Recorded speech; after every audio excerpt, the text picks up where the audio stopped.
दोस्तों रावण की मृत्यु के बाद मंदोदरी के साथ साथ उनकी जो और रानियां थीं वो बहुत ही शोकाकुल हो गईं और दोस्तों वो चीख पुकार मचा रही थीं, रावण के मृत शरीर से लिपटी हुई विलाप कर रही थीं कि हे नाथ मुझे छोड़कर आप क्यों चले गए।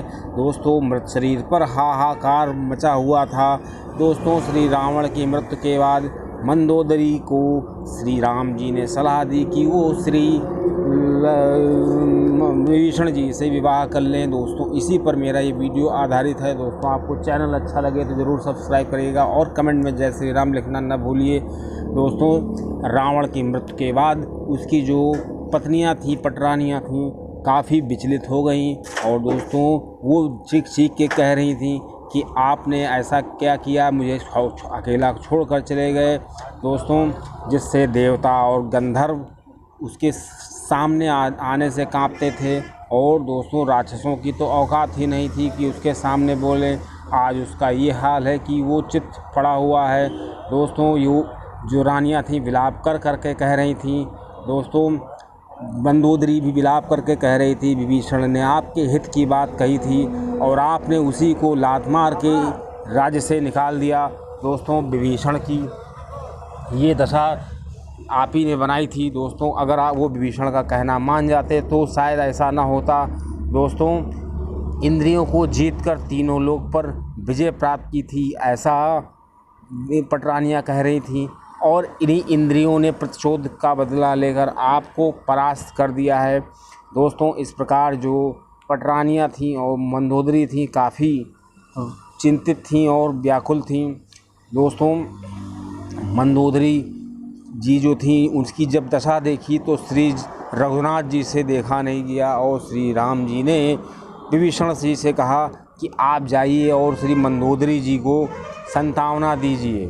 और दोस्तों जब श्री राम जी की आज्ञा पाकर विभीषण जी मंदोदरी के पास गए और उसको संतावना देने लगे, लेकिन वहाँ पे जाने के बाद विभीषण जी स्वयं रोने लगे और दोस्तों श्री मंदोदरी जी बार बार चिल्ला कह रही थी कि आप जानते थे कि सीता जो हैं महानतम पवित्रतम स्त्री हैं और दोस्तों जैसे ही आपने उसको छुआ था तुरंत ही आपको वो भस्म कर सकती थी, पता नहीं क्यों आपको तभी भस्म नहीं किया।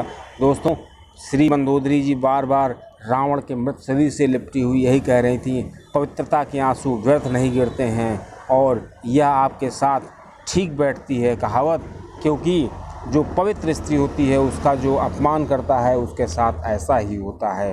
दोस्तों जो पटरानियां थीं वो चिल्ला चिल्ला के कह रही थी आपने कभी कायरता नहीं दिखाई, लेकिन इस केस में श्री सीता जी के अपहरण के केस में आपने कायरता का परिचय दिया है।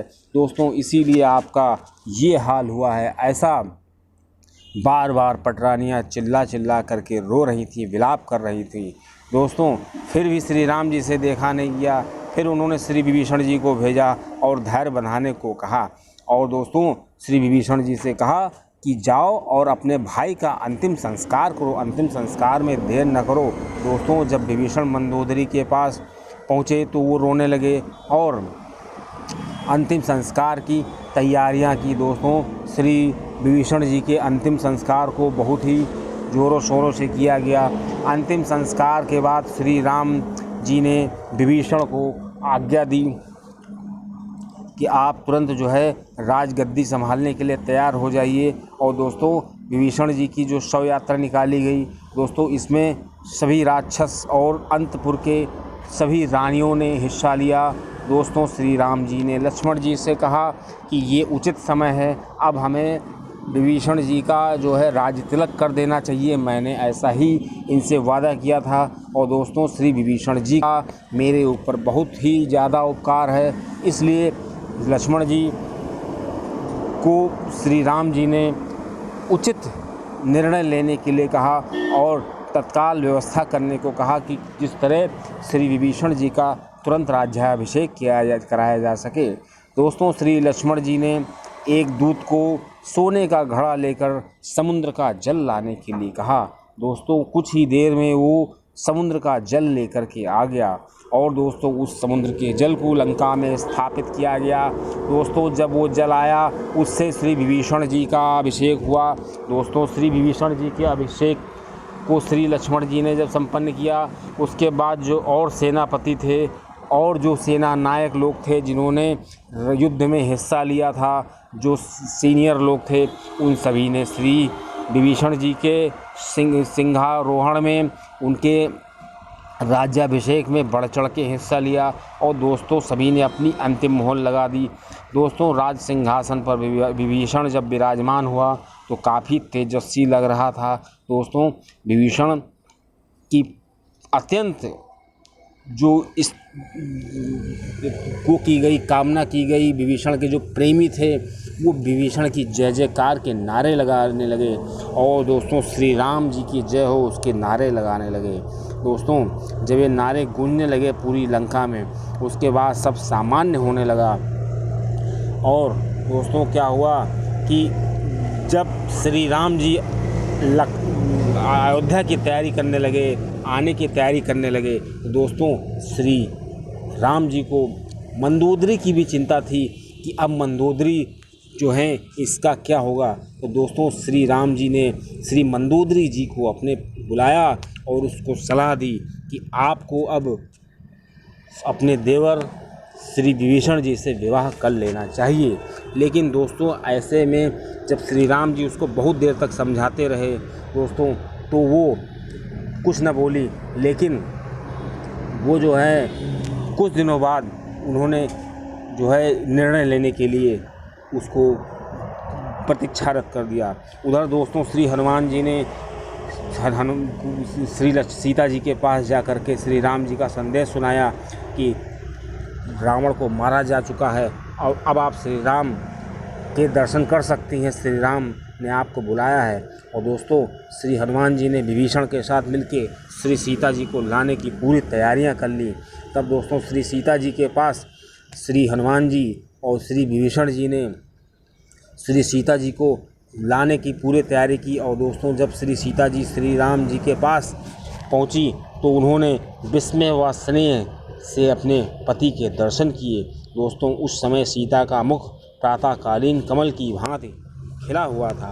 और दोस्तों उधर मंदोदरी कोई निर्णय नहीं ले पा रही थी, लेकिन श्री राम ने जी उनको समझाया था। तो श्री राम जी चाहते थे कि ये राज्य तो विभीषण के पास हो गया है, ऐसे में मंदोदरी क्या करेगी। दोस्तों तो मंदोदरी की भलाई इसी में है कि वो अपने आप को श्री विभीषण जी के साथ विवाहित कर ले। दोस्तों कुछ समय बाद जब मंदोदरी अपने कक्ष में सोचती रही इन चीज़ को, थोड़े दिनों बाद श्री मंदोदरी जी को समझ में आया कि हमें उससे विवाह कर लेना चाहिए। दोस्तों वो श्री राम जी के पास आईं और उन्होंने संदेश भिजवाया कि हम आपके प्रस्ताव को स्वीकार करते हैं और श्री विभीषण से विवाह करने के लिए राजी हैं। दोस्तों उसके बाद क्या हुआ, श्री विभीषण जी के साथ मंदोदरी जी ने विवाह कर लिया। इस प्रकार जो लंका का राज्य था वो विभीषण और मंदोदरी दोनों में बराबर हिस्से में बंट गया और श्री राम जी की दोनों लोगों पर कृपा हो गई। दोस्तों मंदोदरी जो थी कोई सामान्य महिला नहीं थी। दोस्तों उनको पंचकन्या में स्थान दिया जाता है।